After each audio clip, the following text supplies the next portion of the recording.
Hello बच्चों, welcome to JET point. JET point में आपका बहुत बहुत स्वागत है। आज हम लोग आज के लेक्चर में सर्कुलर मोशन के बारे में और जानेंगे। और अब तक के लेक्चर में हमने सर्कुलर मोशन के बारे में देख रखा था कि बेसिक बातें क्या होता था, कि angular velocity, angular displacement, angular acceleration और उनका लीनियर के साथ क्या रिलेशन होता था। ये सब हमने बेसिक बातें देखा था।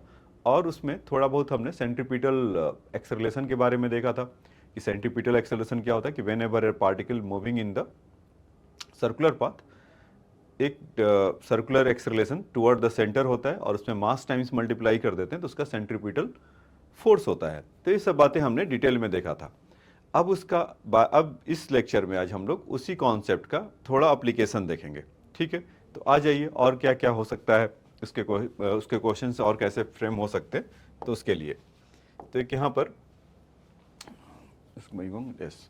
Correct. A stone with the mass 0.9 kg is attached to one end of the string 0.8 meter long. The string will break if its tension exceed 500 Newton. ठीक है, एक क्या करा कि एक स्टोन लिया है और उसमें एक स्ट्रिंग के थ्रू उसको टाइट कर दिया है और उसको हॉरिजेंटल सर्कल में ऐसा, मतलब मान लीजिए कि यहाँ पर है और इस तरह से हॉरिजेंटली उसको मूव करा रहा है। ऐसा जानबूझकर किया गया, बोला हुआ है, क्वेश्चन में मेंशन किया कि हॉरिजेंटली क्यों, वर्टिकल क्यों नहीं। वर्टिकल होता तो कुछ उसका अलग डायनेमिक्स हो जाता बच्चों। तो इस चलते ऐसा होगा, मतलब इसलिए ऐसा किया हुआ है, जानबूझकर हॉरिजेंटली डाला हुआ है।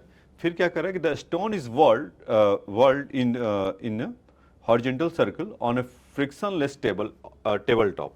तो मतलब टेबल के ऊपर, जो मैं जैसा बता रहा था कि हॉरिजेंटली ऐसा कर रखा है, सर्कुलर टेबल अगर होगा और उसमें टाइट करके इसको ऐसे घुमा रहा है। ठीक है, ये तो क्लियर होगा आपको। ऐसा इस तरह का ऐसा इसमें घुमा रहा है।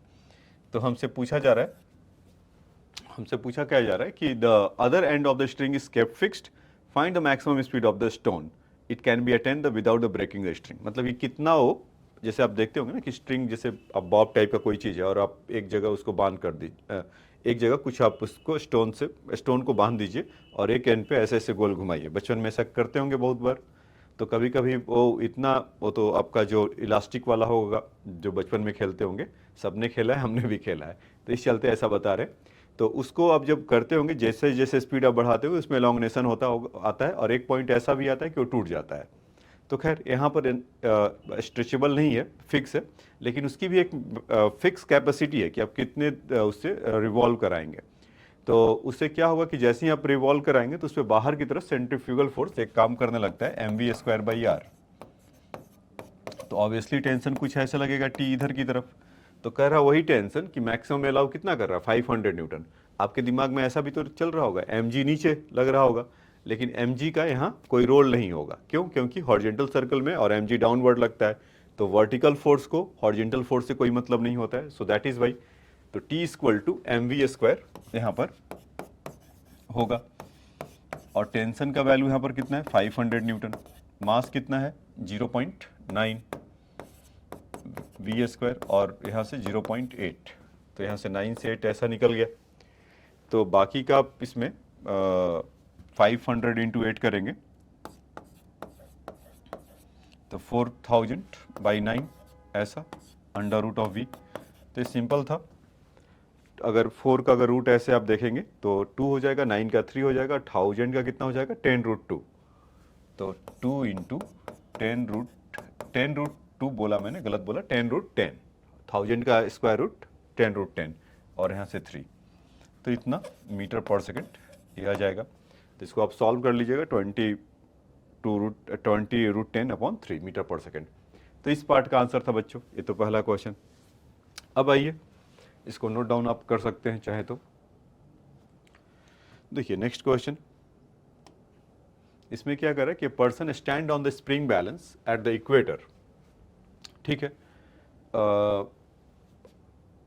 Person stand on the spring balance. मान लीजिए कि अभी जहाँ पर हम खड़े हैं, जहाँ फ्लोर है हमारा अर्थ का, वहाँ पर हम ऐसे अगर जाकर खड़े हो जाए तो हमारा जो वेट दिखाता है उसके ऊपर, तो सपोज mg या कुछ वही दिखाता होगा ना, मतलब कि आपको पता होगा कि वेट हमारा क्या होता है, जितना भी हमारा मास टाइम्स g हो जाता है।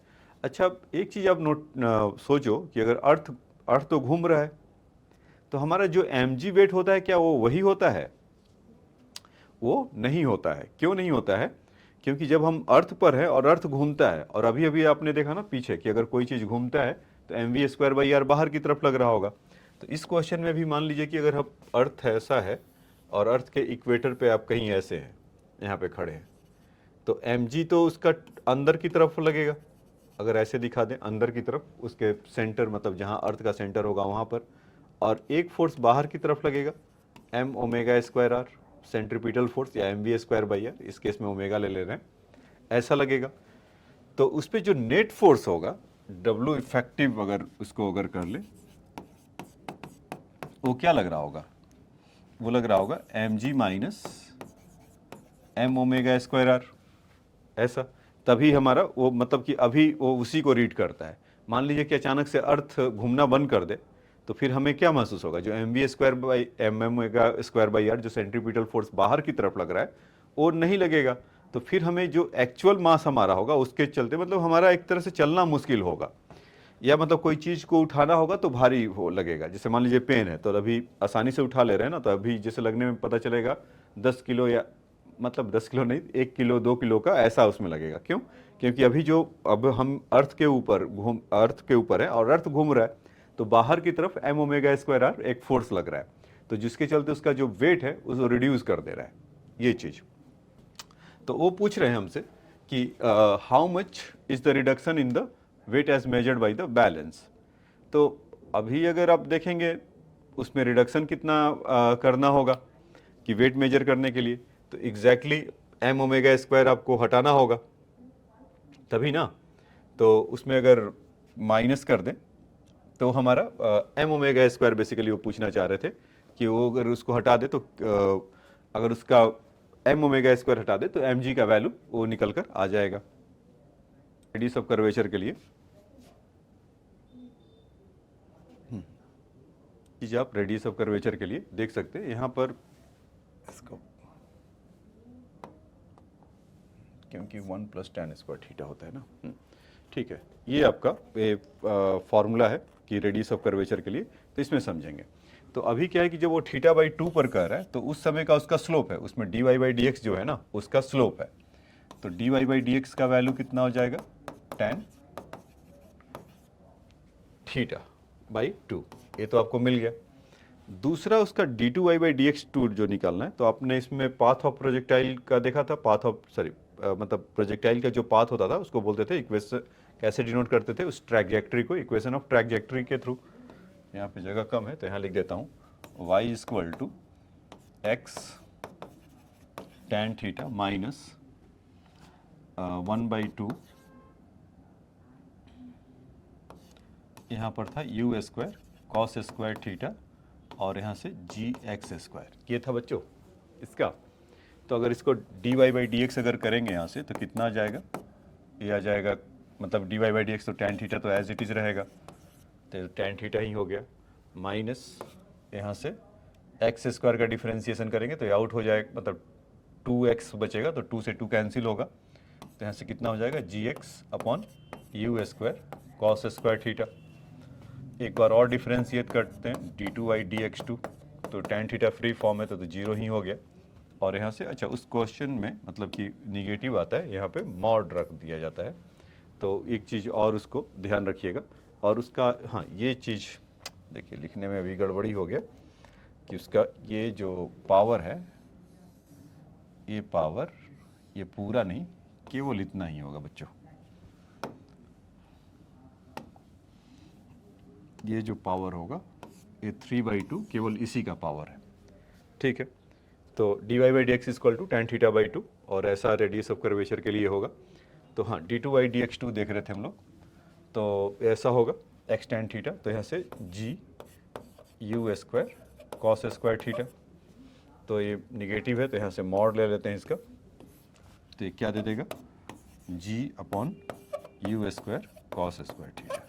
अब उठाकर पुट कर देते हैं यहाँ रेडियस ऑफ कर्वेचर का जो वैल्यू था r = क्या था? 1 + dy/dx² , इनका पावर था 3/2 और यहाँ से d2/dx2 का मॉड,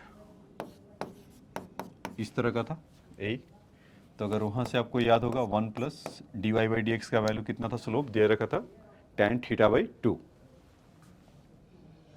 तो यहाँ पर इसका वैल्यू रखेंगे तो 1 प्लस tan स्क्वायर θ/2, इसका पावर 3/2 हो जाएगा। d2y/dx है तो g upon u square cos square theta, ऐसा होगा। ठीक है, तो इसको आप जब करेंगे तो थोड़ा बहुत ट्रिग्नोमेट्री तो आता होगा बच्चों। 1 plus tan square theta is sec square theta, और सेक स्क्वायर थीटा बाई 2 का उसका पावर 3/2 है, तो सेक क्यूब हो जाएगा ये। तो यहाँ से आप लिख सकते हैं सेक क्यूब θ/2, और यू स्क्वायर को ऊपर भेज दीजिए, तो U square sec square θ/2 cos square theta upon, ये विजुअल है ना, U square sec cube θ/2 cos square theta upon G. तो ये रेडियस ऑफ कर्वेचर का ये आपका आ गया। ठीक है, मैं अभी एक क्वेश्चन और इसमें है, उसका एप्लीकेशन एक और आपको दिखा देंगे, लेकिन आपने इसको देखा इस तरह से भी कि फॉर्मूले वाले मेथड से भी करने के लिए मैंने इसको पहले भी एक्सप्लेन कर रखा है। उसमें आपको जो काइनेमेटिक्स वाले में था तो उसमें सेंट्रीपिटल एक्सेलरेशन का एक्चुअल यूज़ करके बताया था, तो उस समय उसको नहीं बताया था, छोड़ दिया था कि यहाँ पर जब आएंगे सर्कुलर मोशन में तब बताएंगे। एक तो आपको ये हुआ, आप उसमें ज़्यादा इंटरेस्टेड मत रहिएगा कि ये फार्मूला आया कहाँ से, ये फार्मूला आपको कहीं ना कहीं बाद में मैथ वगैरह में देखने को मिल जाएगा। तो अभी आप इसको as it is granted use करिए। ठीक है, ये तो बात इसका हो गया रेडियस ऑफ कर्वेचर के लिए। तो इसका ध्यान देने के लिए यही था कि dy/dx tan θ/2 ऐसा था, और इसका रेडियस ऑफ कर्वेचर का ये था जब उसको कर रहे थे। तो अभी उसका दूसरा जो सेंट्रीपिटल वाला है, जब एस सी वर्मा सर के बुक से करेंगे प्रैक्टिस वाला उस पार्ट, तो उसमें और बताएंगे। तो इसको आप नोट डाउन कर सकते हैं, और यहाँ से इसको भी नोट डाउन कर लीजिए।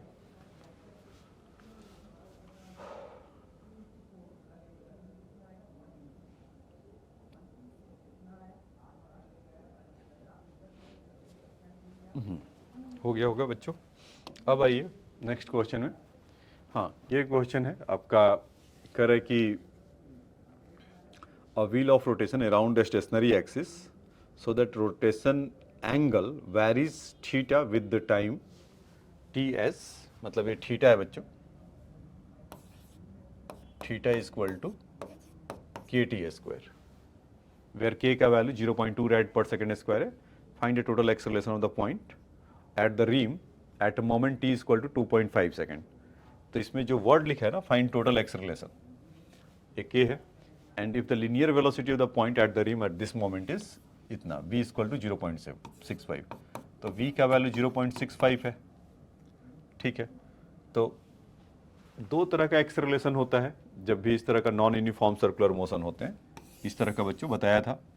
एक तो आपको रेडियल या सेंट्रीपिटल एक्सेलरेशन होगा, वो तो हम देखेंगे, और दूसरा आपका क्या था कि टेंजेंशियल एक्सेलरेशन। ये तो टेंजेंशियल एक्सेलरेशन कैसे होता है, v/t। तो v का वैल्यू तो हमें दे ही रखा है 0.65, और उस समय का टाइम कितना है, t है 2.5। तो टेंजेंशियल एक्सेलरेशन तो आपको ऐसे मिल गया। अब रहा बात उसका सेंट्रीपिटल वाले के लिए, तो find the total acceleration the point of the rim when the moment t equal to 2.5 second. तो और k का वैल्यू 0.2 है। तो यहाँ से अगर आप dθ/dt कर भी करेंगे भी, तो कितना जाएगा यहाँ से ओमेगा, तो ओमेगा का वैल्यू 2kT हो जाएगा, यही होगा। और सेंट्रीपिटल वाले के लिए वो काम में आपके आएगा, क्योंकि ओमेगा एट दैट टाइम, क्योंकि सेंट्रीपिटल एक्सेलरेशन कितना हो जाता है, equal to v omega square into r, यही होता है। और रेडियस का वैल्यू हमें कुछ गिवन होगा, एंगल थीटा के टी स्क्वायर के, फाइंड एक्सेलरेशन।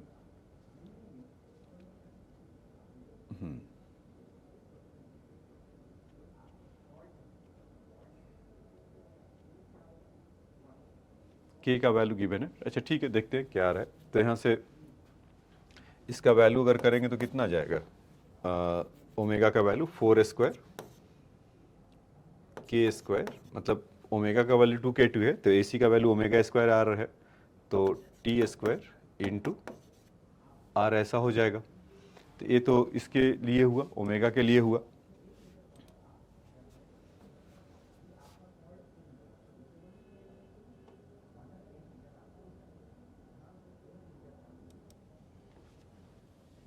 ठीक है, देखिए बच्चों, इसमें एक गड़बड़ी ये था कि इसका v इक्वल टू 0.65 है तो गिवन है, बार बार वो रेडियस पर आकर बात रुक रहा था कि रेडियस कहाँ पर है, तो ओमेगा स्क्वायर आर, तो वेलोसिटी का इसीलिए दे रखा था v equal to omega r होता था क्या, यहाँ पर इसको हटा दूँ,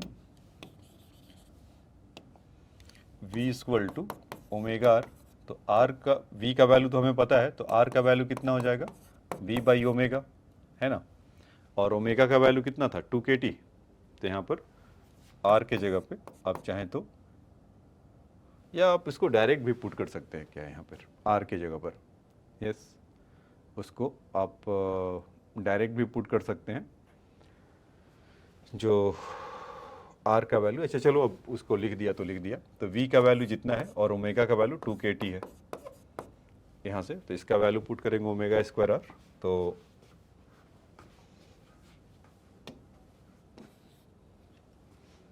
r का वैल्यू v अपॉन 2kT, तो यहाँ से 2kT पूरा एक पावर और यहाँ से 2 हो जाएंगे, तो सेंट्रीपिटल एक्सेलरेशन जो हमारा है 2kTv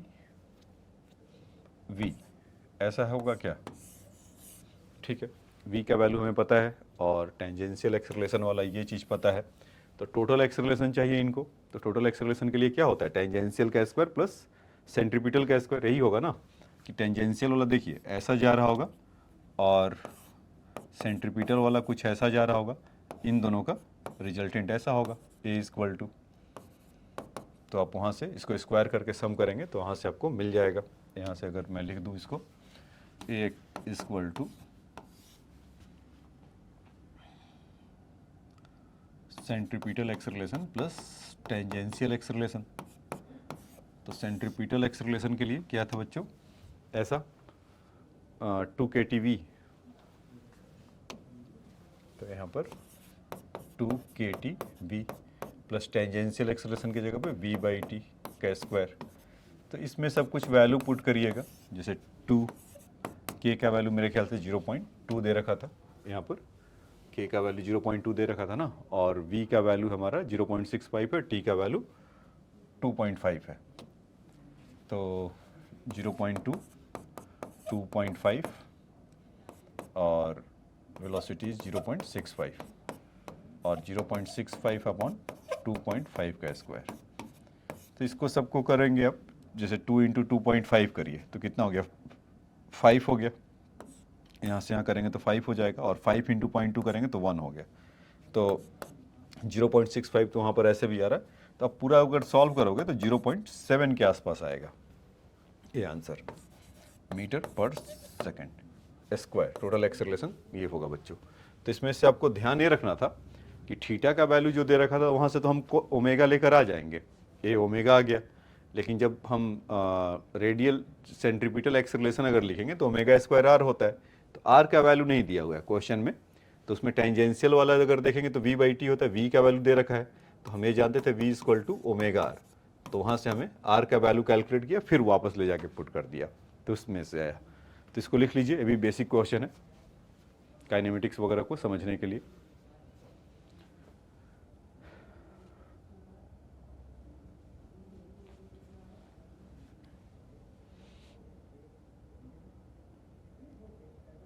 ठीक है, अब आ जाइए इधर, इसका ये पार्ट लिख लीजिए, a equal to centripetal acceleration का स्क्वायर प्लस टेंजेंशियल का square under root 2kTv v square by t square, और ये पूरा वैल्यू रखा तो उसमें इसका वैल्यू मिल गया।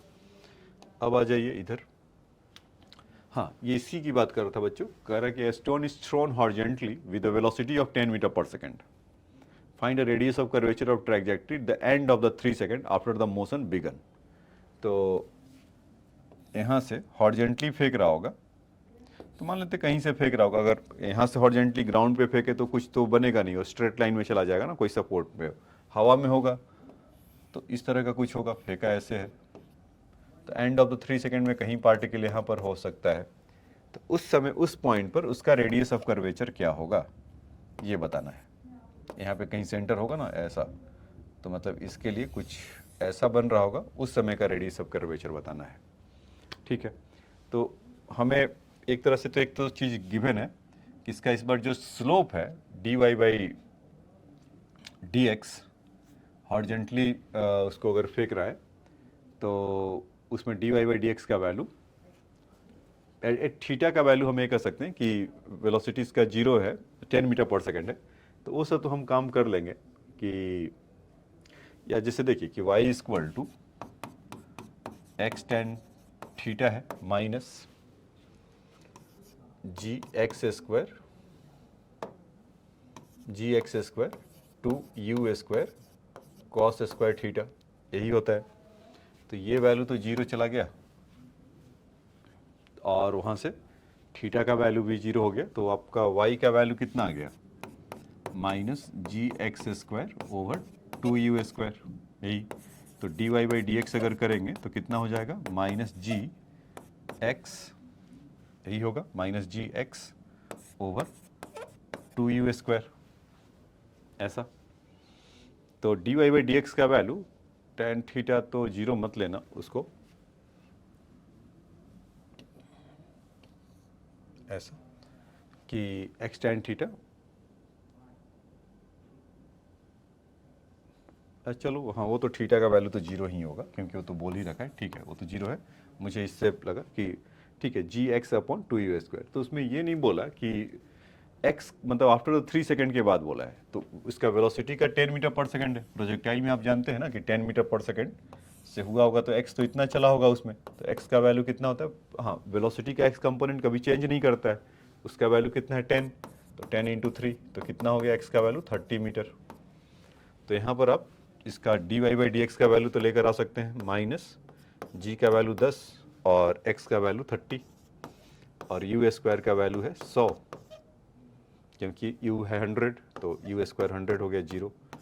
तो यहाँ से कितना आ गया बच्चों, माइनस 3/2, ये मिला आपको इसका dy बाई डी एक्स का वैल्यू।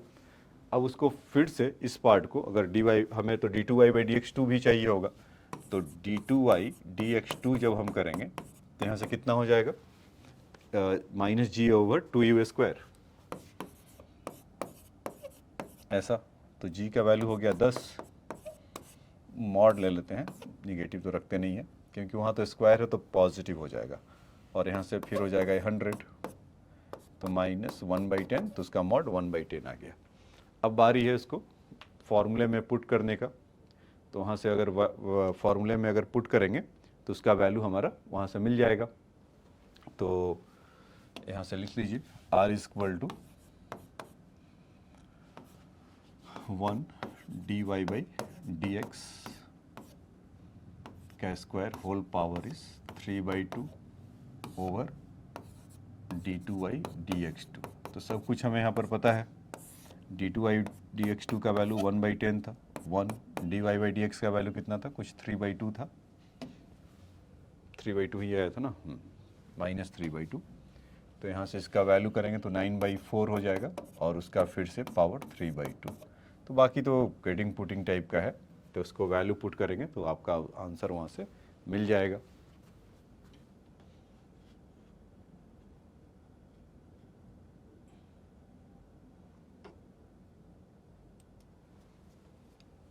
ठीक है, तो ये आपका यहाँ पर था। अच्छा, इसको एक बार आप चाहो तो 3 का स्क्वायर 9/4 13, अच्छा कुछ अजीब सा है आंसर, देख लेते हैं, कुछ कैलकुलेशन तो एरर नहीं है। जैसे इसको आपने dy बाई डी एक्स किया था, तो इसमें इसका वैल्यू तो 2x होगा, तो एक्स स्क्वायर का वैल्यू ये 2 यहाँ से कैंसिल होगा, तो फिर ये 2 कैंसिल होगा, ये 2 यहाँ से, तो 2 नहीं आना चाहिए था, केवल 3 आएगा। तो मतलब dy बाई डी एक्स का जो वैल्यू था यहाँ पर, इनका भी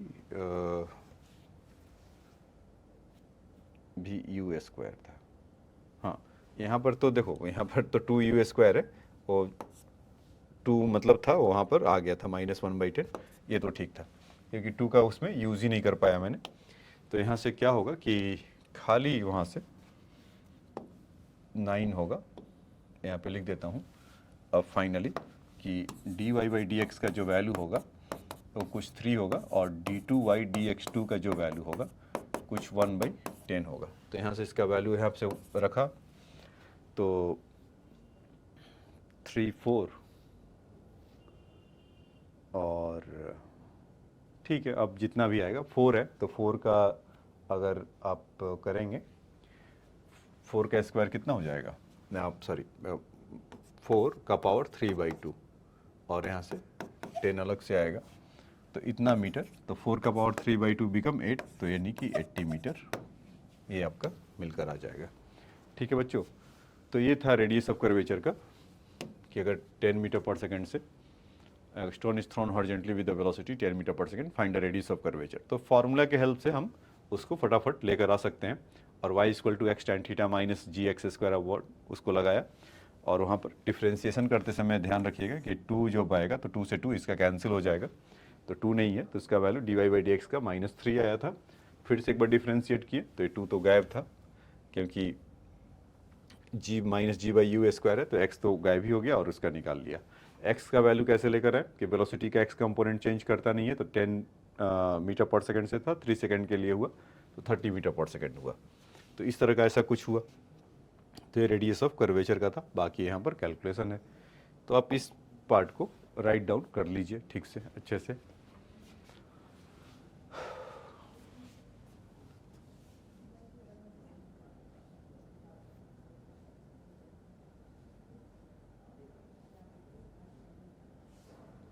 ठीक है,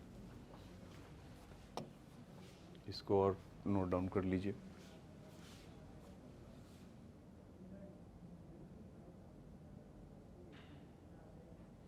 ठीक है, हाँ ये देखिए एक टॉपिक ये था है कि horizontal circular motion. Horizontal circular motion जो बता रहा था या उसको और अच्छे से आपको समझाने के लिए कि हॉरिजॉन्टल सर्कुलर मोशन या कॉनिकल सर्कुलर मोशन वो क्या होता है, तो इसमें आप ऐसे समझ सकते हैं जैसे मान लीजिए कि कोई स्ट्रिंग है और उसको गोल गोल ऐसे घुमाइए, मतलब स्ट्रिंग को ऐसे रख लीजिए और आप इसको करेंगे तो आपका कैसा ये बनेगा, मतलब कोई स्ट्रिंग था ऐसे ऐसे फिक्स है और यहाँ से आप जब यहाँ जा रहे होंगे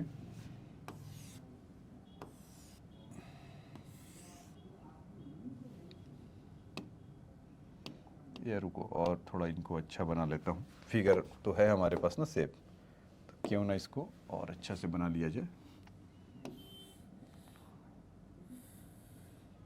इस तरह का, इसी बॉब को। और सपोज कर लीजिए कि यहाँ पर ऐसे फिक्स है, ये ऐसे एक शेप और ले लेते हैं लाइन का,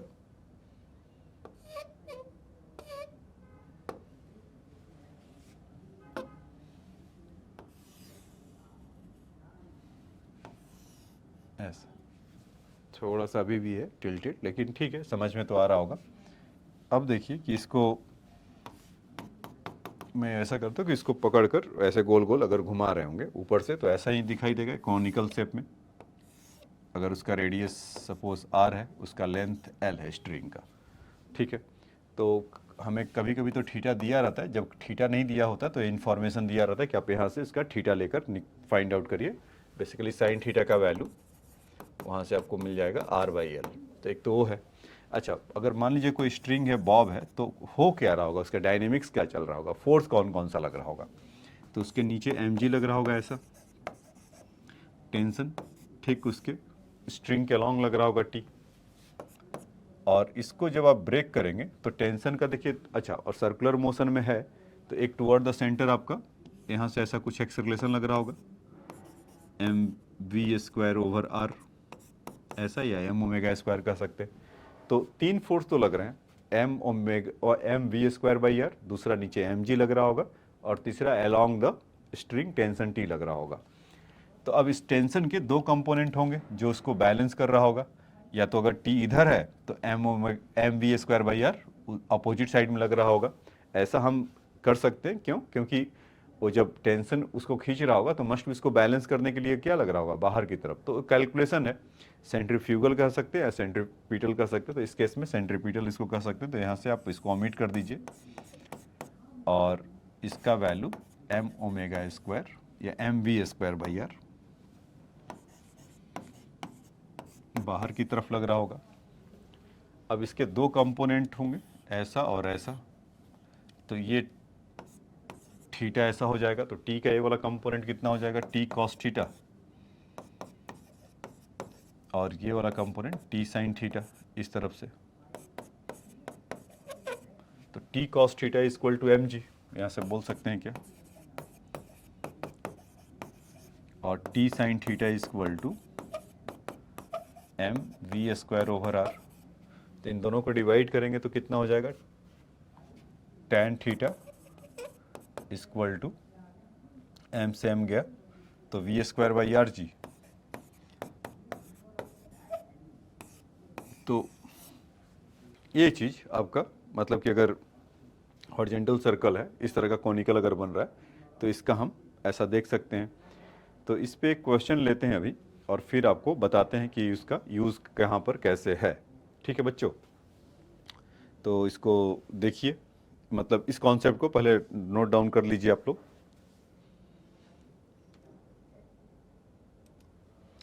उसमें बच्चों एक रिकॉर्डिंग चल रहा है ना, हाँ ठीक है। उसमें एक यहाँ पर मुझे लगता है कि शायद मैं कैलकुलेशन एरर पर था कहीं, क्योंकि जब वहाँ पर d y by D x का वैल्यू ये 3 था, तो d y by D x का वैल्यू आप करेंगे तो d y by D x का स्क्वायर कितना हो गया, 3 ना, 3 का स्क्वायर इज 9। तो ये देखिए कुछ ना कुछ खटक रहा था दिमाग में कि something went wrong, so you can clear कर लीजिए इसको कि 3 का स्क्वायर 9 हो गया, तो 9 + 1 10 हो गया, तो 10 का पावर 3/2 अपॉन 1/10। तो ये क्या होगा कि 10 रेज़ टू पावर 3/2 है, तो इसमें हो गया 10√10 और इंटू 10, तो कितना आ गया 100√10 मीटर। ये था ना कि 80 मीटर, ऐसा कुछ होगा। तो कैलकुलेशन एरर था, उसको आप ठीक कर सकते हैं। अब इसको आप इस वाले पार्ट को नोट डाउन कर लीजिए। इसको तब तक मैं हटा देता हूँ।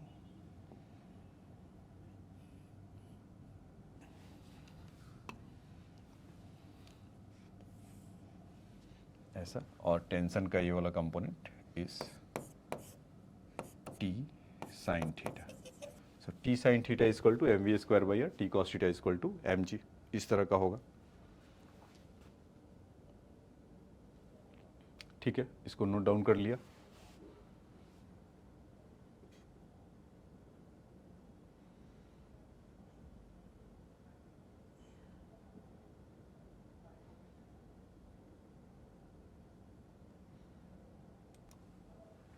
ठीक है, तो ये सीखा हमने कॉनिकल इस तरह का अगर होता है तो क्या होगा। इसी पर आइए एक दो क्वेश्चन इस पे ले लेते हैं। एक ऐसा क्वेश्चन है, इसमें क्या कर रहा है कि a particle of mass m is attached to one end of the weightless and inextensible string of length l. The particle is on a smooth horizontal table. The string passed through a hole in the table and it is to other end is attached to the small particle equal mass m. तो एक यहाँ पर एक मास m का है ये वाला particle,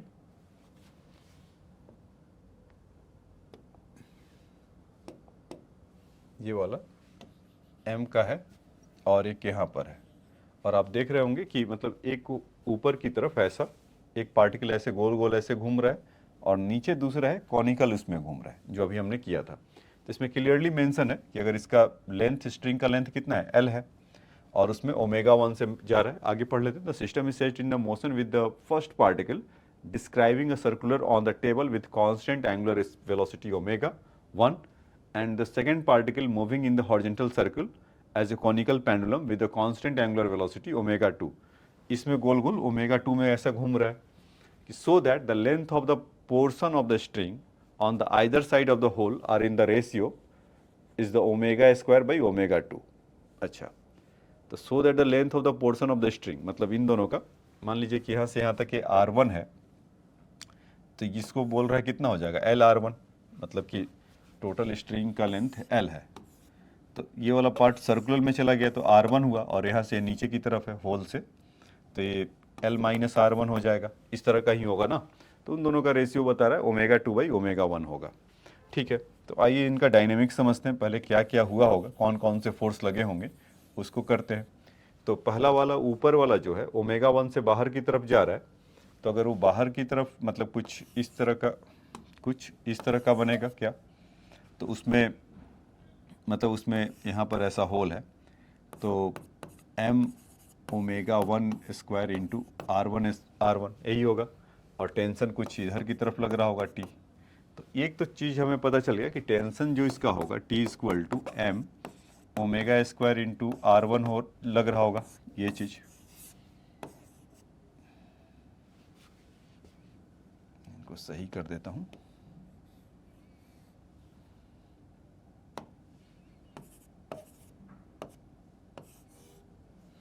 ऐसा होता है।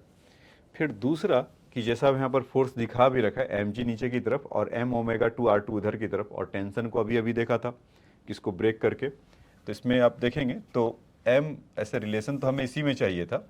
तो इस t को अगर ब्रेक करेंगे तो कितना हो जाएगा, इसका ये वाला कंपोनेंट t sin थीटा है ना, इक्वल टू m⍵2² इसके इक्वल होगा, क्योंकि ये वाला कंपोनेंट टेंशन का इधर लगेगा और एक वर्टिकल लग रहा होगा जो t आपका कॉस थीटा कह लीजिए mg से हो रहा होगा। लेकिन हमें रिलेशन क्या चाहिए, ω1 ω2 में चाहिए। ठीक है, अब उसके बाद आता है कि साइन थीटा, साइन थीटा के बारे में कि अच्छा t का वैल्यू अगर यहाँ पर रख भी दें ऐसा, तो कितना आ जाएगा बच्चों, m⍵1²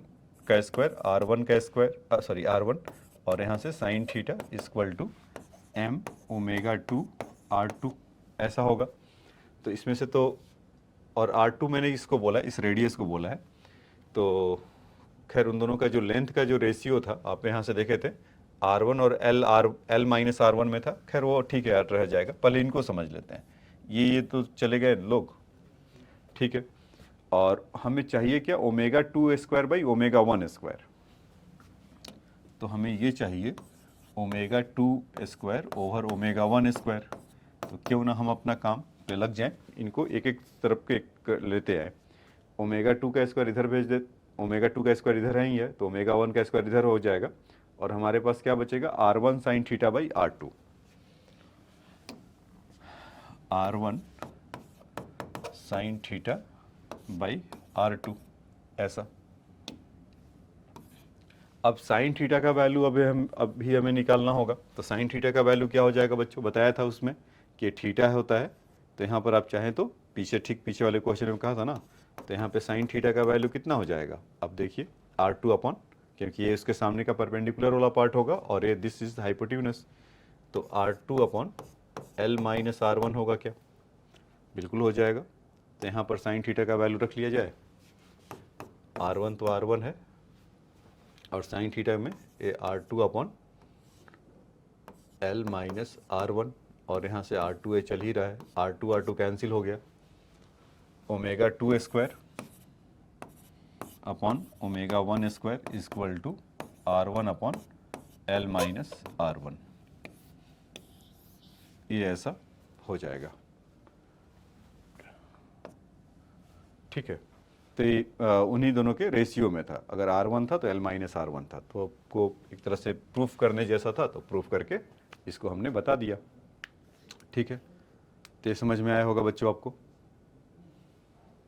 और यहाँ से ये समझ में आया होगा, तो इसको नोट डाउन कर लीजिए।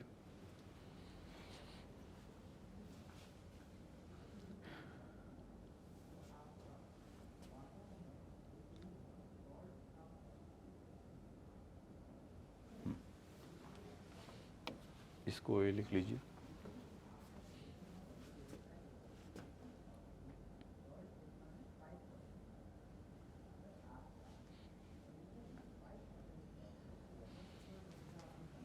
ठीक है, एक और देख लीजिए, ये भी अच्छा क्वेश्चन है, उसी का है। कह रहा है कि hemispherical ball of radius r is set to rotating about its axis of symmetry which is kept vertical.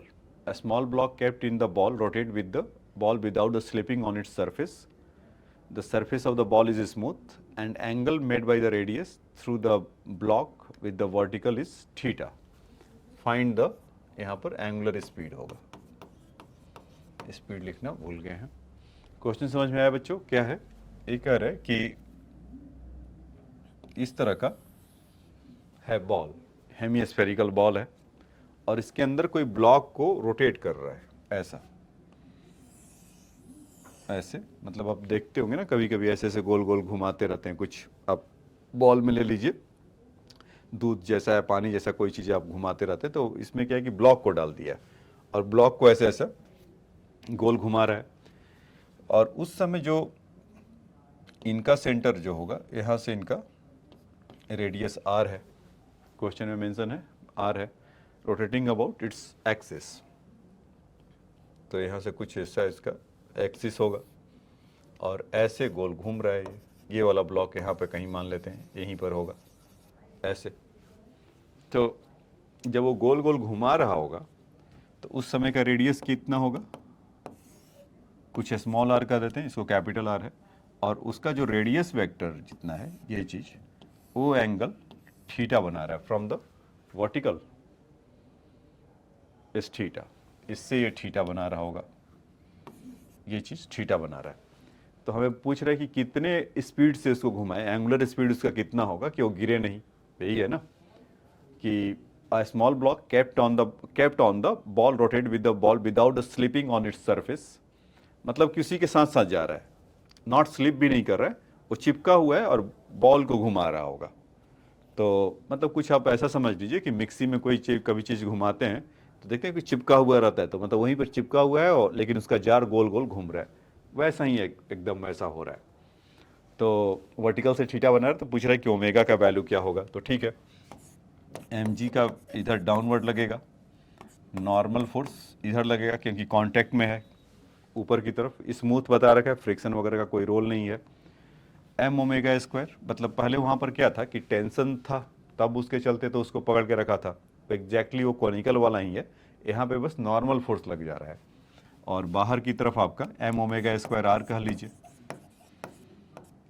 ऐसा m ओमेगा स्क्वायर, यहाँ पर ध्यान रखिएगा small r, because capital R करेंगे तो उसका पार्ट आ जाएगा, ठीक है। और n का दो कंपोनेंट होगा, एक तो ऊपर की तरफ इज n, अगर ये थीटा हुआ तो ये भी वर्टिकल से यहाँ पर ऐसा थीटा हो जाएगा, अल्टरनेट एंगल, ये थीटा होगा तो ये थीटा, इसका वैल्यू n कॉस थीटा हो जाएगा, और ये वाला कंपोनेंट कितना हो जाएगा n साइन थीटा। तो यहाँ से हम बोल सकते हैं ना कि n cos theta is equal to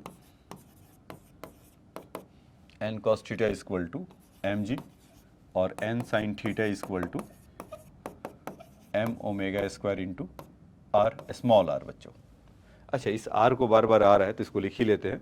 यहाँ से देखिए कैपिटल आर है क्या, स्ट्रिंग तो मतलब वो जहाँ भी बॉल होगा तो वहाँ से तो फिक्स वैल्यू होगा, और जिस रेडियस में घूम रहा है वो स्मॉल आर है और वहाँ पर थीटा है, तो हम बोल सकते हैं कि यहाँ से जो small sine theta is equal to small r by capital R. तो यहाँ से स्मॉल आर का वैल्यू कितना हो जाएगा, आर साइन थीटा, ऐसा। तो r sine theta, capital R sine theta, यहाँ पे इसका वैल्यू पुट कर देते हैं तो या कर लेंगे। तो हमें अभी चाहिए क्या, ओमेगा का वैल्यू। तो ठीक है, इनको डिवाइड करते हैं, तो यहाँ से कितना हो जाएगा tan थीटा, ये साइन बाई कॉस करेंगे तो n कैंसिल हो जाएगा, और यहाँ से omega square into R over G ऐसा मिलेगा। और r का वैल्यू कितना है, कैपिटल आर साइन थीटा, ठीक है। तो यहाँ पर इसको लिख लेते हैं, omega capital R sine theta upon g equal to, ये आप लगा लीजिए tan थीटा, मतलब tan थीटा को आगे बढ़ा लेते हैं, जगह नहीं था, तो अब इसको वैल्यू लिखें ओमेगा स्क्वायर का, तो कितना आ जाएगा ओमेगा स्क्वायर का वैल्यू, यहाँ से आगे बढ़ाते हुए तो जी, और अब ध्यान से देखोगे तो यहाँ पर क्या है कि जी tan थीटा है, तो tan थीटा का वैल्यू क्या हो सकता है, sign theta by cos theta, तो एक साइन साइन कैंसिल हो जाएगा, तो वहाँ पर आप देखेंगे G by R cos theta आ जाएगा, G by R cos theta. इसको ध्यान से देखिएगा कि tan theta is sine theta by cos theta, या sine theta by cos theta, तो sine sine will gone, G उधर जाएगा, आर नीचे आएगा, तो G by R cos theta. तो ओमेगा का वैल्यू कितना आ जाएगा, under root of G by R cos theta. तो ये आप याद ध्यान रखिएगा बच्चों इस क्वेश्चन को। तो इसमें भी आपको बेसिक से समझने को मिला। ये ऐसा आपको एरोडोप में भी मिल जाएगा हर जगह। वर्क एनर्जी का भी इसका एप्लीकेशन कराने के लिए है। तो ये इसका डायनेमिक समझना इम्पॉर्टेंट था। ठीक है, तो इसको नोट डाउन कर लीजिए।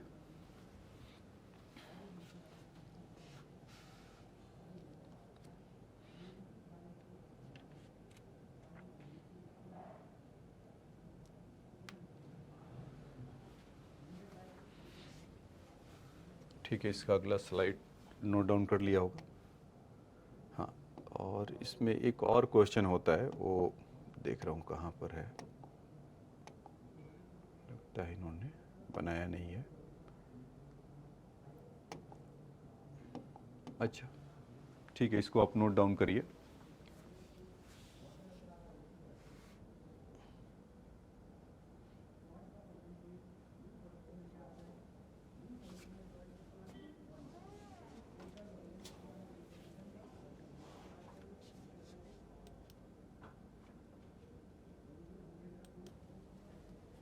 ठीक है बच्चों, इसको आपने लिख लिया। अब आइए इसी से मिलता जुलता एक और क्वेश्चन करते हैं। इसमें क्या कर रहा है कि particle is describe in horizontal circle on a smooth inner surface of conical funnel as shown in a figure. This is figure. If the height of the plane of the circular plane is vertex is 9.8 centimeter, find the speed of the particle. तो फिर से वही कहानी है। यहाँ से इसका what इसका रेडियस गिवन है और उनका horizontal circle of the smooth plane. ठीक है, इस तरह से दे रखा है, एम जी नीचे की तरफ है और उसका थीटा का उसका रेडियस हमें इस बार वो क्वेश्चन में मेंशन ही किया हुआ है। देखते हैं उससे फ़र्क पड़ता है नहीं पड़ता है, क्या होता है। तो एम जी और इस तरह से घूम रहा होगा वहाँ पर, केवल ये बॉल इसको ऐसा, सॉरी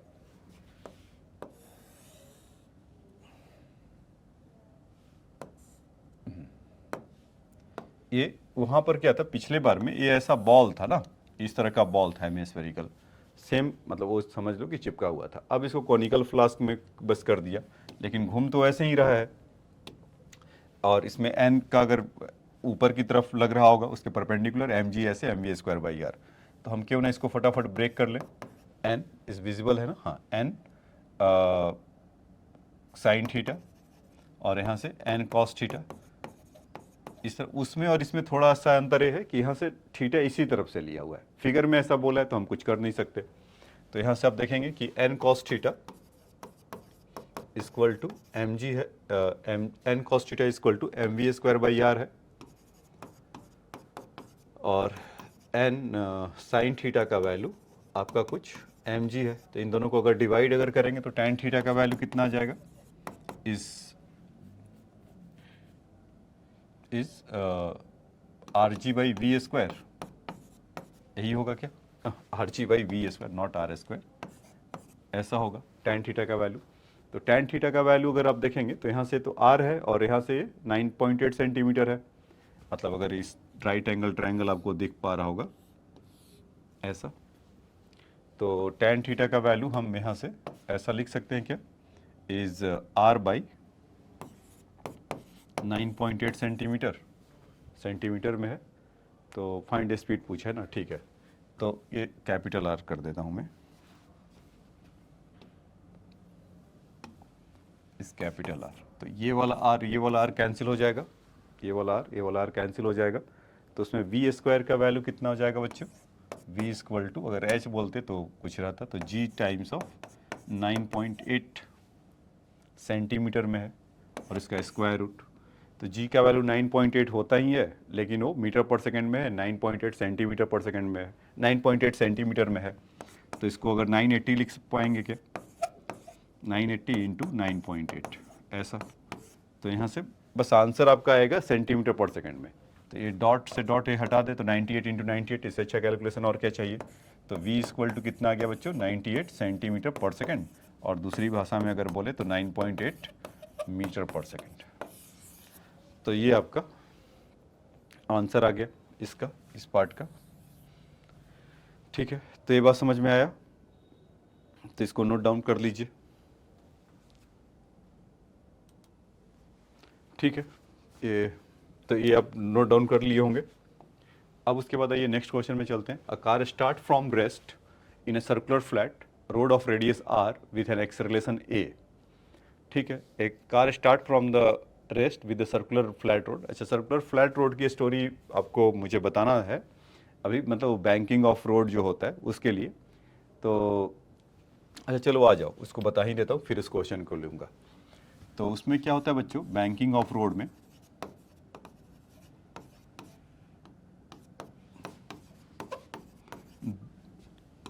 अगर रोड इस तरह का फ्लैटन है ऐसा, और कोई कार इस पे जा रहा हो ऐसा सीधा उसकी तरफ, तो इसमें क्या होगा कि एम जी इसका डाउनवर्ड लगेगा नीचे की तरफ। मतलब अगर इस पे देखेंगे सर्कुलर फ्लैट ट्रैक है तो एम जी डाउनवर्ड लगेगा तो नीचे की तरफ, और नॉर्मल फोर्स ठीक इसके ऊपर की तरफ लगेगा। अब क्या होता है कि अब जब आप टर्न लेते होंगे, अगर खुद भी एक्सपीरियंस करके देखिए कि अगर साइकिल बाइसाइकिल इस तरह का चलाते अगर होंगे तो आप सीधा सीधा जाते हैं, कोई दिक्कत ही नहीं है। आप बाइक भी चलाइए या कुछ ऐसा देखिए, या कार, कोई भी मूविंग ऑब्जेक्ट जब जा रहा हो, इवन एरोप्लेन का भी, उनका भी बैलेंस बनाना होता है। सीधा सीधा आप जाते हैं, आपको आप 80 90 कितने की स्पीड से भागिए, कोई डर नहीं है।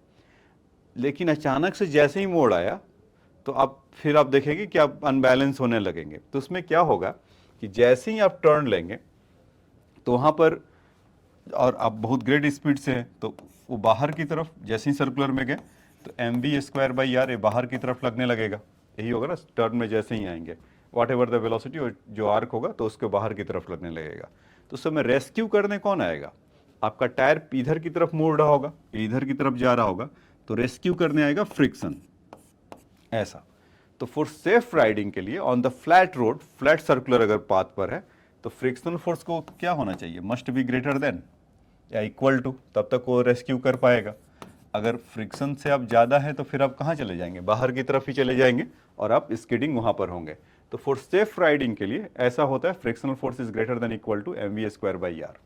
ठीक है बच्चों, तो फ्रिक्शनल फोर्स का वैल्यू कितना होगा, mu M g is greater than equal to M we square by r. तो एम से एम गया तो वी स्क्वायर का जो वैल्यू होगा is less than equal to mu r g का under root greater than less than equal to. तो ये आपका ऑप्टिमम स्पीड कहलाता है कि आप उससे अगर आप जाएंगे तो आप गिरेंगे नहीं। ठीक है, ऐसे में वो साइकिलिस्ट वाला वो सब भी आपको बताऊंगा, लेकिन ये सेफ राइड उसके लिए था तो सोचा कि चलो बता देता हूँ यहाँ पे। तो इस सेफ राइडिंग के लिए ऐसा रहता है। तो अच्छा, इसका दो पार्ट अभी और होगा, इस पर अभी और चर्चा करेंगे, इसको अभी छोड़ेंगे नहीं। बैंकिंग ऑफ रोड का एक और पार्ट उसके अभी रहता है, जब वो एलिवेटेड हो जाता है, रोड ही एलिवेटेड हो जाता है, मतलब क्योंकि ये जो स्पीड था बहुत कम होता है, म्यू आर जी का जो वैल्यू है। तो स्पीड को कैसे बढ़ाया जाए, मतलब कि जैसे मान लीजिए कि वो धूम मचाने वाले टाइप लोग भी होते हैं ना, बाइक के साथ जो रेस करते हैं और वगैरह वगैरह काम करते हैं। जैसे मान लीजिए आप कहीं सर्कुलर टर्न पे देखते हैं तो वो लिखा रहता है 30 किलोमीटर पर आवर, तो वो क्या होता है, वो वैल्यू छुपा के लिखा रहता है, एक्चुअल में उसका 50 किलोमीटर पर आवर रहता है या 60 किलोमीटर पर आवर रहता है। तो छुपा के लिखा रहता है, तो आप सोचे कह रहे तो बच गए, तो गिरे नहीं और अगली बार तेज़ी से करेंगे। तो ऐसा एक्सीडेंट कई बार मतलब होता होता रहता ही है अक्सर। तो उसमें क्या होता है, एक चीज़ और आपने नोटिस किया होगा, जब भी इस तरह का फ्लैट ट्रैक होता है और जहाँ पर मतलब इस तरह का यू टर्न वगैरह होता है, खास करके यहाँ पर दिल्ली एनसीआर में देखेंगे तो वहाँ पर तो जहाँ पर वो टर्न लेते हैं तो वहाँ पर रोड का हालत बहुत ख़राब हो जाता है, रोड वहाँ से काफ़ी टूट जाता है। तो अब इंजीनियर्स को कुछ तो करना था कि स्पीड भी फास्ट रहे और वो रोड भी ना टूटे। तो उसके लिए क्या किया कि बस टेक्नोलॉजी थोड़ा सा बदला और सब कुछ स्मूथ हो गया, रोड को ही हल्का सा टिल्ट कर दिया। अब कार ऐसे अगर जाता है तब क्या होगा, तब उसके लिए हम अलग से आपको बताएंगे। अभी इस क्वेश्चन को पे फोकस करते हैं। एक कह रहा है कि car start from rest in a circular flat road of radius are with an acceleration a, the friction coefficient between the road and the tyre is mu, find the distance car will travel before it start skidding. तो skidding होने वाला है, अभी हुआ नहीं है, before start skidding, तो कितना डिस्टेंस चलेगा, यही बोला ना कि इस फ्लैट रोड में अगर है तो ठीक है। तो यहाँ पर क्या है कि जस्ट स्टार्ट स्केडिंग होगा तो मतलब जस्ट उसके पास टेंजेंशियल एक्सेलरेशन इतना आ जाएगा। ठीक है, मतलब कि अगर सर्कुलर ट्रेन में है और इसमें ऐसे जाने ही वाला है तो मस्ट बी टेंजेंशियल एक्सेलरेशन कुछ ना कुछ रहेगा। तो थर्ड इक्वेशन लगाते हैं, कार स्टार्टिंग फ्रॉम रेस्ट, तो v square equal to you square plus 2s होता है। तो मान लीजिए s डिस्टेंस चलने के बाद उसका एक्सेलरेशन a है, तो v स्क्वायर का वैल्यू 2as, तो ठीक है, इसको इतना रखे रहिए। a तो मतलब उसका टेंजेंशियल एक्सेलरेशन का वैल्यू a ले लेते हैं उस टाइप का। We square equal to 2s, तो सेंट्रीपिटल एक्सेलरेशन कितना होगा बच्चों, वी स्क्वायर बाई आर होता है, उसमें आर मेंशन है ना, radius of the flat road. ठीक है, तो जब उस समय होगा वी स्क्वायर बाई आर, तो उस समय उसका वैल्यू कितना, एक्सेलरेशन कितना हो जाएगा, 2as, s तो हमें निकालना ही है, तो 2s स्क्वायर का अपॉन आर, तो कितना हो जाएगा 4a square over s square over r, ऐसा। तो सेंट्रीपिटल एक्सेलरेशन ये हो जाएगा। और हम क्या जानते हैं कि इसका, कि find a distance the car will travel start skidding. तो ठीक है, और एक चीज़ और होगा उसमें कि उसका जो वैल्यू है, मतलब जस्ट स्टार्ट उसका म्यू का वैल्यू भी दे रखा है, इसीलिए तो उसमें कुछ म्यू जी का भी मतलब उसका रोल होगा उस समय। तो ठीक है, तो उस समय हमें क्या होगा कि, ठीक है, पहले ए एक्सेलरेशन देख लेते हैं, तो ए नेट एक्सेलरेशन देख लेते हैं कि होगा क्या ए नेट एक्सेलरेशन। तो टेंजेंशियल एक्सेलरेशन, सॉरी, ये टेंजेंशियल का एक्सेलरेशन प्लस सेंट्रीपिटल का एक्सेलरेशन का स्क्वायर, यही होता है। तो टेंजेंशियल एक्सेलरेशन कितना होगा, ये तो हमने गिवन ही है, और सेंट्रीपिटल वाला कुछ ऐसा 4a square s square by 4। ओह, उसका स्क्वायर मैंने क्यों किया, वो तो 2as तो है ही है ना, तो यहाँ से ये ऐसा ही होगा, 2as बाई आर ही होगा। तो जब अब इसका स्क्वायर करेंगे, क्योंकि सेंट्रीपिटल का स्क्वायर चाहिए होगा, तो यहाँ से कितना हो जाएगा, सॉरी, तो कितना हो जाएगा 4a square s square over r square, ऐसा, a square plus 4a square s square by r square, ये नेट हो जाएगा। अब ये तो नेट एक्सेलरेशन आएगा बच्चों। हमसे पूछा जा रहा फाइंड अ डिस्टेंस, जो एस उसके अंदर छुपा हुआ है ना, वो चाहिए, ये वाला एस कैसे, तो ये मस्ट भी किसी फोर्स के इक्वल होगा। तो ये जो मतलब हम जानते हैं कि अभी ए नेट जो लग रहा होगा, इसको मास टाइम्स ऑफ ए नेट कर ले, तो इसको कौन रेस्क्यू करेगा बिफोर द स्कीडिंग, तो उसको फ्रिक्शनल फोर्स ही बैलेंस कर रहा होगा, मतलब this force is must be less than equal to friction force ना, और इससे ये वाला जैसे ही ज़्यादा होगा फ्रिक्शन फोर्स से क्या होगा, स्कीडिंग स्टार्ट हो जाएगा। तो net force you can say that कि इस केस में आपका ये चल रहा होगा, यहाँ पर ऐसा लिख लेता हूँ कि m a net acceleration equal to frictional force, और फ्रिक्शनल फोर्स क्या होगा, म्यू इनटू नॉर्मल फोर्स। तो इसको इसमें हमें क्वेश्चन में गिवन ही है, और फ्लैट ट्रैक पे जा रहा है, तो नॉर्मल फोर्स ऊपर की तरफ और mg नीचे की तरफ। तो मतलब एक फिगर आउट मैं आपको कर दे रहा हूँ ऐसा कि ऐसा जा रहा होगा, आप यहाँ पे इमेजिन कर लीजिए कि नॉर्मल फोर्स हमेशा परपेंडिकुलर टू द ऑब्जेक्ट और mg डाउनवर्ड ऐसा होगा, और फ्लैट ट्रैक पे है तो m ओमेगा स्क्वायर ऐसा कुछ लग रहा होगा। तो m नेट का वैल्यू देखें, तो इसी का value equal to under root of a square plus, वहाँ से उसका वैल्यू क्या था, वी स्क्वायर बाई आर, तो वहाँ से हम वी स्क्वायर की जगह पे क्या लिखे थे, 2as बाई आर का होल स्क्वायर, ऐसा। तो और इसका यहाँ से mu into normal force mg, तो m से m ऐसा चला गया। तो अब s का वैल्यू अगर निकालेंगे तो स्क्वायरिंग हमें बोथ साइड करना होगा, तो a square equal to, sorry, a square plus 4as square over r square equal to mu square g square, ऐसा होगा। एस स्क्वायर का वैल्यू निकाल सकते हैं क्या, तो s square equal to mu square g square minus a square, ऐसा होगा, और into r square over 4a square s square हो, सॉरी एस स्क्वायर को तो हटा ही दीजिए, ऐसा। तो s का वैल्यू कितना हो जाएगा, under root of mu square g square minus a square into r square over 4a²। इस तरह का कुछ डिस्टेंस इतना चलेगा और फिर जाके ये रुक जाएगा, या इतना चला होगा, रुक नहीं जाएगा, मीन्स स्केडिंग तब स्टार्ट होगा इसके बाद का। तो मिनिमम डिस्टेंस इतना ये चला होगा। तो ये इसका काइनेमेटिक्स था बच्चों फ्लैट वाले के लिए, कि एक कॉन्सेप्ट था f net is equal to this thing.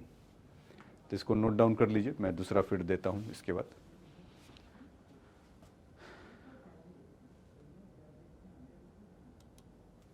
ठीक है, इसको आप नोट डाउन कर लीजिए। और ठीक है बच्चों, तो ये तो समझ में आ गया होगा।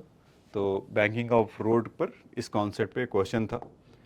अभी इसका दूसरा पार्ट करेंगे। आ जाइए एक और फटाफट हॉरिजॉन्टल सर्कल में जब बात कर ही रहे तो एक और हॉरिजॉन्टल सर्कल का क्वेश्चन ले लें। ये कह रहा है कि particle is the attached by a means of the two equal string of 2 points A and B. एक पॉइंट ए यहाँ, एक पॉइंट बी वहाँ, in the same vertical line and describe horizontal circle with the uniform angular speed. से कर रहा होगा if the angular speed of the particle is omega का जो वैल्यू है 2 under root of 2g by h। ठीक है, तो और h इसका इधर करना है। तो हमें सो दैट करना है कि ratio of the string is 5:3 और h पूरा है यहाँ से लेकर यहाँ, और बिल्कुल एकदम मिड पॉइंट पे ही किया हुआ होगा। A particle is attached by the means of the equal string. तो इक्वल स्ट्रिंग है तो आधा आधा पे होगा।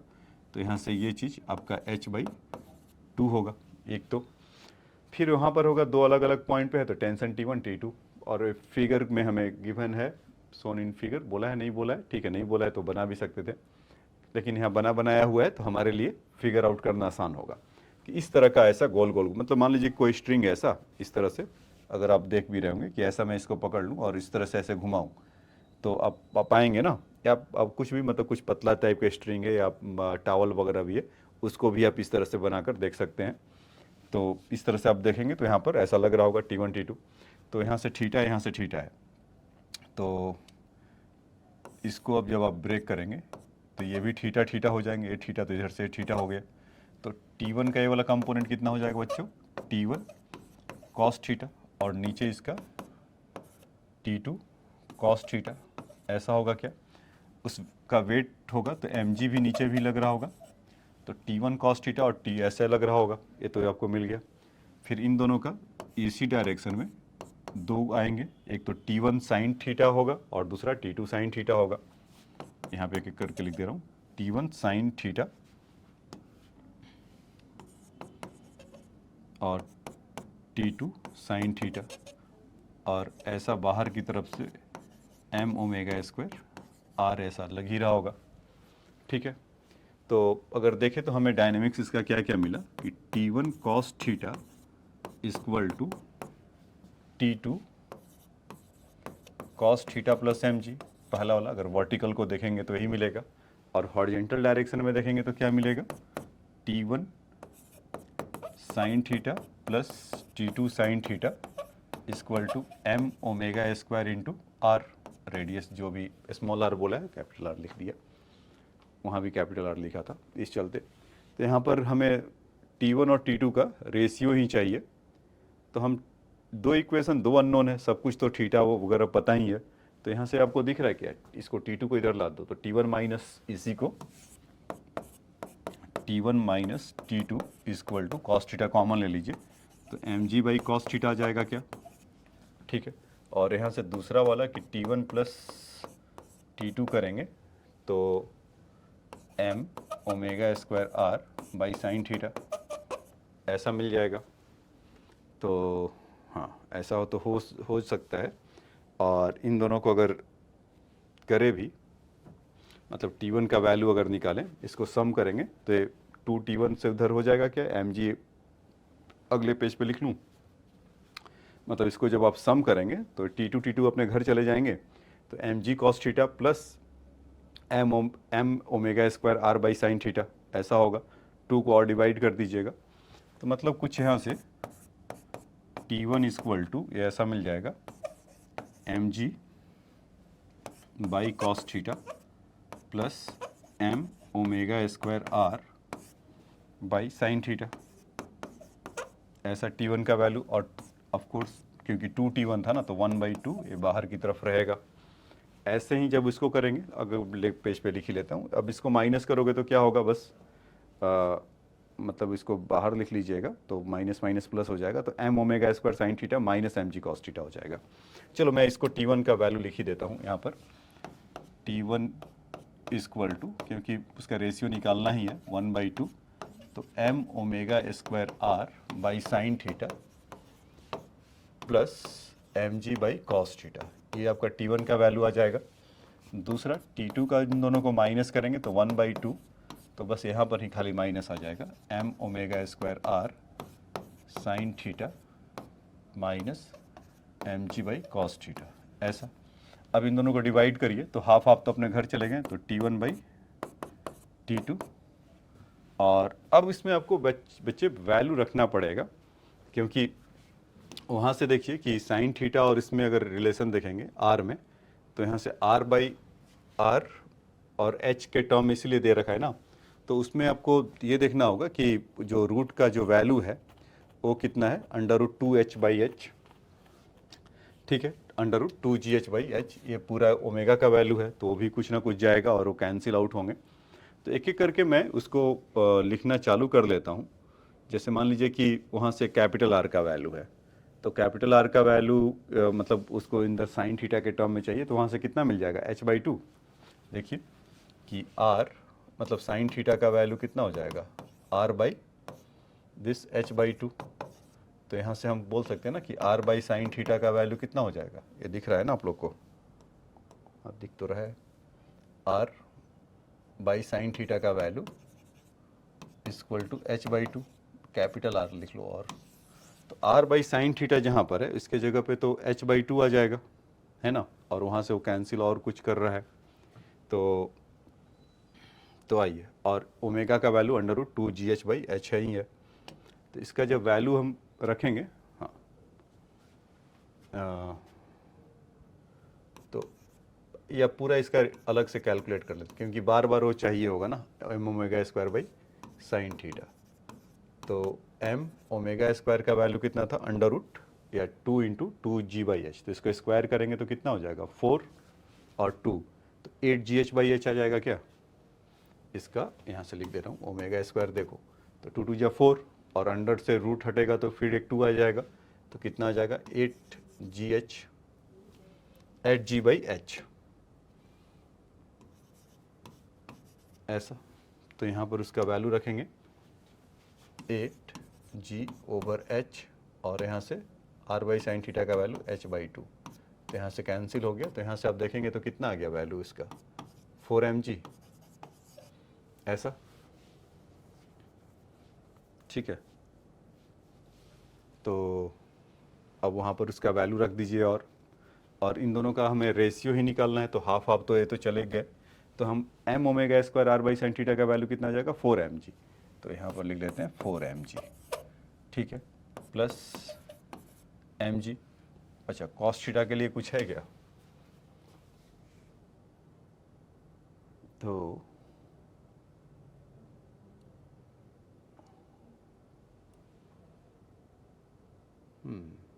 अच्छा, एक गड़बड़ी देखो बच्चों, बेसिक गड़बड़ी क्या था कि यहाँ पर साइन थीटा का वैल्यू जैसे मैंने r/h/2, साइन थीटा ना होकर वहाँ पर टैन थीटा होगा, ये चीज़ टैन थीटा होगा, तो फिर वहाँ से वो सब फिर गड़बड़ आ जाएगा। तो यहाँ पर ही अभी ठीक कर देते हैं इसे, कि जो h/2 r/h/2 equal to tan theta, this thing not sine theta, तो इसको अब ठीक कर लीजिए। साइन थीटा का वैल्यू नहीं है, वो ऐसा टेम्पटेशन, मतलब कि उस तरह का वो था कि टर्म ऐसा था कि वहाँ पर हमें ऐसा लिखने को लिख दिया, तो आप यहाँ से टैन थीटा का वैल्यू क्या लिख सकते हैं, इक्वल टू इज r/2h, ऐसा लिख सकते हैं ना।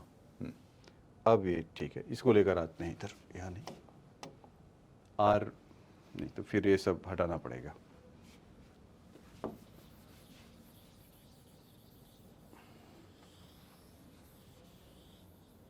देखिए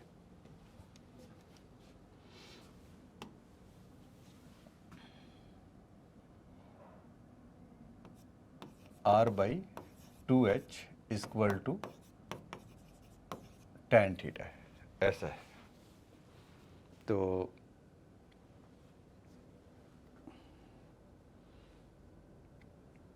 ठीक है, तो और m ओमेगा स्क्वायर उसका वैल्यू चाहिए अपॉन साइन थीटा में, तो ठीक है।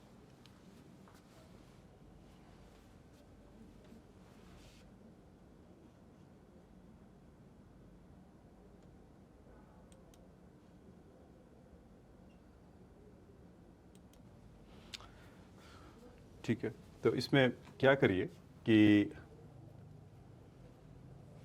r का वैल्यू हम 2h tan थीटा रख सकते हैं क्या? m मतलब इसका रेडीमेड वैल्यू चाहिए होगा ना, तो m ओमेगा स्क्वायर का वैल्यू तो वो तो सही था। ओमेगा स्क्वायर का वैल्यू कितना था बच्चे? 8g/h। तो यहाँ पर रख लेते 8g/h और r के जगह पे लिख देते 2h tan थीटा, ठीक है, और अपॉन साइन थीटा। हमें मतलब ये पहला वाला जो ब्रैकेट है m omega square r sign theta का वैल्यू लिख रहे हैं, तो ऐसा कुछ होगा क्या? यही होगा, एच से एच कैंसिल होगा और देखो वो एरर आपको पीछा नहीं छोड़ रहा है, h/2 है क्योंकि वो उसका पूरा हाइट h था ना, तो यहाँ से h/2 है, तो यहाँ से कितना हो जाएगा ये चीज 2 हो जाएगा h/2, तो 2 से यहाँ से 4g हो जाएगा। तो ये चीज़ें तो यहाँ से, और tan थीटा बाई, यहाँ पर tan theta by sine theta है, तो tan थीटा को sine theta by cos theta, तो वहाँ से आपका आ जाएगा कॉस थीटा, मतलब अपॉन में कॉस थीटा। तो यहाँ से कितना आ जाएगा 4mg, ये 4mg हो गया अपॉन कॉस थीटा बचेगा क्या कि tan थीटा को sine theta by cos theta, sine sine अपने घर चले गए, एच तो घर चले गए थे, ये फाइनल है आपका 4mg बाई कॉस थीटा। अब इसका वैल्यू अगर वहाँ पर इसके जगह पर इन दोनों के जगह पे पुट करेंगे तो कितना आ जाएगा, तो T1/T2 कर लेते हैं बच्चों, हाफ हाफ तो पहले ही गया था, तो वहाँ से क्या होगा कि 4mg/cos थीटा और mg/cos थीटा, तो कितना हो गया 5mg/cos थीटा T1 का वैल्यू, और सिमिलरली T2 का कितना हो जाएगा 4mg/cos theta minus mg/cos theta, तो कितना हो जाएगा बताइए, इस 3mg/cos थीटा ऐसा, तो cos थीटा कैंसिल हुआ, mg तो अपने घर चले गए, तो 5/3। तो इन दोनों का टेंशन का जो रेशियो था T1 T2 का, इतना आपको निकल कर आ जाएगा, ठीक है। तो ये तो बातचीत हुआ था आपका इस पार्ट के लिए। अब जो मैंने आपको बताया था यहाँ से कि ये जो बैंकिंग ऑफ रोड था, इस तरह का कुछ था कि इसको आप देखेंगे।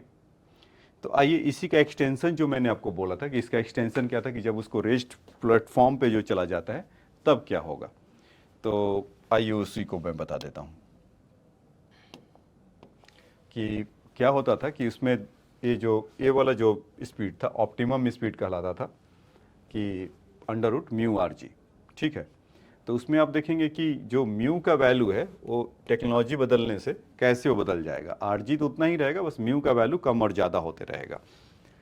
इसमें देखिए बच्चों कि क्या होगा कि जब ये इस तरह का अगर रेस प्लेटफॉर्म है, मतलब आपका जो रोड ही है हल्का सा रेस्ड हो गया, आजकल आप देखते होंगे यू टर्न पर इस तरह का, वो जहाँ यू टर्न होता है, या आप रोड जहाँ पर आप देखेंगे सर्कुलर जैसे रहता है, जैसे कि दिल्ली वगैरह में आप देखते होंगे ना कि बहुत सारा फ्लाई ओवर यू टर्न वाला रहता है, तो आप यू टर्न ध्यान से देखेंगे कि इस तरफ से मतलब लेफ्ट साइड में झुका हुआ रहता है और राइट साइड में ऊपर उठा हुआ रहता है, तो उसके पीछे का रीजन नहीं रहेगा, कैसे उस वेलोसिटी को बढ़ा देगा और आप तेज़ी से भी उसमें घूम सकते हैं। तो ये तो थीटा लग रहा होगा, पुराने ज़माने वाला जो फोर्स था mg वो ऐसा लग रहा होगा, यही हो रहा होगा, नॉर्मल फोर्स ऐसे लग रहा होगा, सर्कुलर ट्रैक में आया तो m ओमेगा स्क्वायर या mv²/r, ये ऐसे इधर ही लगता है, लगेगा। अब क्या होगा, यहाँ पर दो बातें हैं कि फ्रिक्शन या तो ऊपर लगेगा या नीचे लगेगा। तो इसका क्या होता है, जब भी इस तरह के ट्रैक में जाते हैं तो दो स्पीड होता है, एक v मैक्सिमम होता है एंड दूसरा उसका v मिनिमम होता है। ये डिपेंड करता है कि आप किस स्पीड से जा रहे हैं कि आप इतना ज़्यादा, मतलब यहाँ भी तो डर वही होगा ना, भले अभी ट्रैक केवल थोड़ा सा ऊपर हुआ, आप फ्लैट एंड ट्रैक में जा रहे थे तो आपका फिसलने का डर रहता था, बाहर चले जाते थे। वैसे ही क्या होगा कि जब इस तरह का भी अगर ट्रैक होगा तो वहाँ भी तो आप ज़्यादा स्पीड से भी एक लिमिट के स्पीड से जाएंगे, थोड़ा सा केवल अभी ये बदला है, अगर एक सर्टेन लिमिट की स्पीड से जाएंगे तब भी तो बाहर आप मिल जाएंगे। एक तो एक खतरा वहाँ भी है जो वहाँ पर है, लेकिन हाँ पहले से जो फ्लैटन रोड होगा उससे उसका स्पीड का उसका जो रेंज होगा वो बढ़ा हुआ मिलेगा। जैसे आप उसमें देख लीजिए, जैसे रोलर कोस्टर टाइप का कुछ साइकिलिस्ट लोग जो करते हैं, या जैसे डेथ ऑफ वेल, मौत का कुआं, जैसे वो मोटरसाइकिलिस्ट को घुमाते रहता है, तो उसमें क्या होता है, अगर वहाँ पर ये डर रहता है, या जो रोलर कोस्टर में है साइकिलिस्ट को, कि ज़्यादा कम स्पीड से चलोगे तो वहाँ पर आप फॉल डाउन कर जाएंगे। ठीक है, तो इतना भी मिनिमम स्पीड ना हो कि आप नीचे की तरफ आने लगे, ये भी हो सकता है। तो दो पॉसिबिलिटी होता है, वी मैक्सिमम वी मिनिमम। ऐसा क्वेश्चन एक एस.सी. वर्मा सर के बुक में है, सर्कुलर मोशन वाले में। तो उसको जब करेंगे तो आपको वहाँ से बताएंगे कि देखो बच्चों इसी की बात कर रहा है वो, कर रहा था वो। तो इसलिए पहले आपको कॉन्सेप्ट सिखा दूँ। तो ये थीटा है, या जैसे अगर 11th वाले जो बच्चे हैं तो उनके लिए उनके स्कूल वगैरह में ऐसा क्वेश्चन आता है या डिराइव करने के लिए देता है। तो ठीक है, तो इसमें mv²/r है। तो अभी मान लीजिए कि अगर हम उसका मैक्सिमम वैल्यू निकाल रहे हैं कि वो बाहर की तरफ अगर जा रहा होगा तो फ्रिक्शन उसको रेस्क्यू कर रहा होगा नीचे की तरफ, यही ना। तो हम जो अपना हम जानते थे, हम अपना जो जानते थे मतलब है कि ये चार तरह के फोर्स लग रहे होंगे, मतलब लॉज ऑफ मोशन और फ्रिक्शन में जो हमने इसको रिजॉल्व करना देखा था वही काम कर लेते हैं।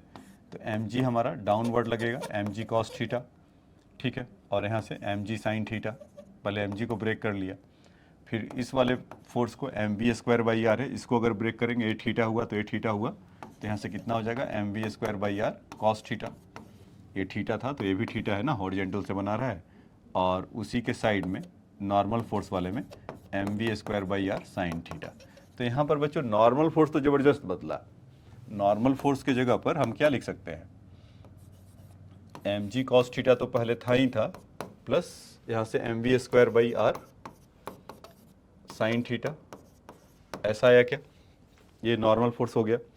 और अब देखिए कि जब वो स्कीड करने वाला होगा, या स्कीड जैसे एक तरह से friction plus mg sin theta क्या कर रहे होंगे, रोक रहे होंगे किसके कंपोनेंट को, बताइए, mv²/r cos थीटा। तो जैसे ही देखो पहले mv²/r लग रहा था, फ्लैट एंड रोड में थे, अब इसमें क्या होगा mv²/r cos थीटा होगा। और मैथ से आप तो जानते होंगे ना, cos थीटा का वैल्यू अगर एक्यूट एंगल है तो एक से हमेशा कम होगा, कुछ एंगल पर है cos थीटा का वैल्यू, तो वो लेस देन 1 होगा। तो mv²/r आप फ्रैक्शन से मल्टीप्लाई करेंगे तो उसका वैल्यू कम हो जाएगा ना।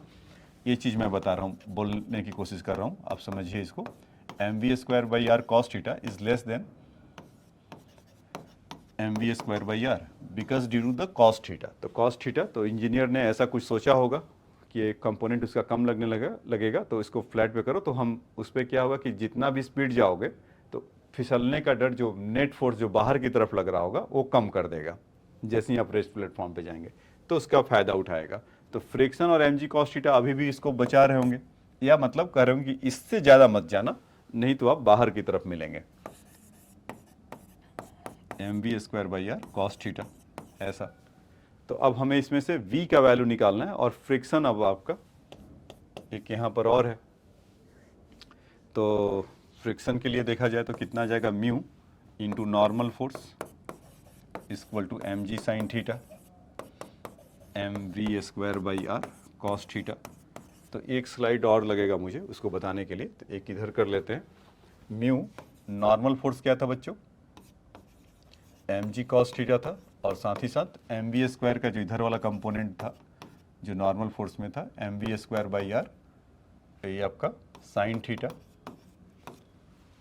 प्लस mg sin थीटा का कंपोनेंट तो था ही था, और इसको बैलेंस करना था mv²/r cos थीटा। तो यहाँ पर वेलोसिटी को अगर देखा जाए mv²/r इस वाले टर्म को एक तरफ लेकर आए, तो mv²/r म्यू साइन थीटा ऐसा होगा, ठीक है। इसको और उधर से लाएं तो इसको माइनस cos थीटा हो जाएगा, और इन लोग को ठीक है, और उन लोग को उधर ही भेज दीजिए mg के साथ, भले वो नेगेटिव आ रहा है उसको बैलेंस कर लेंगे अभी। जैसे माइनस एम जी कर लेते हैं, ये पूरा एम जी साइन थीटा और mu M G cos theta. तो लिखना कैसे वो देख लीजिएगा, वो ज़्यादा इम्पोर्टेंट नहीं है, म्यू कॉस थीटा। तो एम से एम तो पहले मुहूर्त में चले गए, इस आर को उधर भेज दीजिए, तो वी स्क्वायर का वैल्यू कितना हो जाएगा, आर इंटू जी, ये वाला आर जो था इसके साथ मल्टीप्लाई हो जाएगा आर जी, और यहाँ से sign theta plus mu cos theta, और उस जो निगेटिव यहाँ पर जो पड़ा हुआ था इसको सेटल कर दीजिए इसके साथ, तो एक cos theta minus mu sign theta, ऐसा। तो v का जो वैल्यू होगा, एक बार और लिख ही देता हूँ, आर जी ये दिखाई पड़ेगा ना बच्चों, हाँ ठीक है, आर जी तो sign theta plus mu cos theta upon cos theta minus mu sign theta, ऐसा का स्क्वायर रूट आ जाएगा क्या, ये चीज़ ऐसा। तो ये आया। अभी भी ये थोड़ा सा इसमें इसको और अभी चाहिए कि कॉस थीटा अगर कॉमन लेंगे तो देखिए क्या बनता है। तो एक और बता देता हूँ इधर उसी इक्वेशन में, जैसे कि आर जी वी का वैल्यू तो ये था, यहाँ से आप यहाँ से अगर कॉस थीटा कॉमन लेंगे, कॉस थीटा कॉमन लेंगे तो यहाँ म्यू बचेगा, और यहाँ पर sign theta by cos theta वो टैन थीटा हो जाएगा, और यहाँ से जब हटाएंगे 1 तो म्यू इंटू टैन थीटा हो जाएगा। तो ये बच्चों आपको मैथ में tan theta plus mu upon 1 minus mu tan theta ऐसा हो गया। तो पहले क्या था, जब फ्लैट एंड रोड पे था तो म्यू आर जी केवल था, आर जी तो अब भी है, आर जी अब भी है, म्यू आपका ऐसा बदल गया। और इसको आप ध्यान से देख रहे होंगे, tan theta plus mu upon 1 plus mu tan theta, ये इसका रिमाइंडिंग करवा रहा है क्या मैथ में, अगर टिग्नोमेट्री आप पढ़ते होंगे कि tan of A plus b का फॉर्मूला क्या होता था, tan a plus tan b upon 1 minus tan a tan b, वही हो रहा है। तो ये वी मैक्स के लिए है, ये जो चीज़ है आ रहा है ये वी मैक्स के लिए है। तो जो वी मैक्स का हुआ ये ऑप्टिमम स्पीड से, ये वाला वैल्यू देखिएगा तो ऊपर प्लस में हो रहा है नीचे माइनस में हो रहा है, तो इसको ऐसे ही बढ़ाएगा, तो वी मैक्स के लिए आया, ठीक है। अब इसी का सिमिलर लिया, मैं उसको प्रूफ नहीं कर रहा हूँ, मैं आपको बस समझा दे रहा हूँ कि होगा क्या। देखो क्या होगा कि अगर वो नीचे की तरफ स्किड करेगा तो फ्रिक्शन ऊपर की तरफ लगेगा, ये चीज़ यहाँ पर यही होगा कि जब अगर मतलब कम स्पीड से जा रहा होगा तो वहाँ पर डर क्या है कि नीचे की तरफ ना आ जाए, नीचे की तरफ ना गिरने लगे, कि फ्रिक्शन फोर्स ऊपर की तरफ लगेगा। तो यहाँ पर इस केस में आपको बच्चों क्या करना होगा कि वो ऊपर की तरफ फ्रिक्शन लगेगा, लेकिन मैं आपको बता देता हूँ यहाँ पर tan of A plus B है, तो इसके जगह पर ए माइनस बी आ जाएगा, और माइनस होगा तो प्लस होगा, फॉर्मूला आप ये जानते होंगे। तो वी मिनिमम जो आएगा यहाँ पर, देखो अभी ऊपर न्यूमरेटर में प्लस है और डिनोमिनेटर में माइनस है, तो कम हो रहा होगा डिनोमिनेटर और न्यूमरेटर बढ़ रहा होगा। अगर उसका रिवर्स कर दे तो डिनोमिनेटर क्या हो जाएगा, बढ़ने लगेगा, और न्यूमरेटर कम होने लगेगा, तो उसका म्यू एम जी का होगा। और एग्जैक्टली जब आप डायनेमिक्स मतलब सारे इक्वेशंस आप लिखेंगे तो आपको वही चीज़ मिलेगा, tan theta plus mu upon 1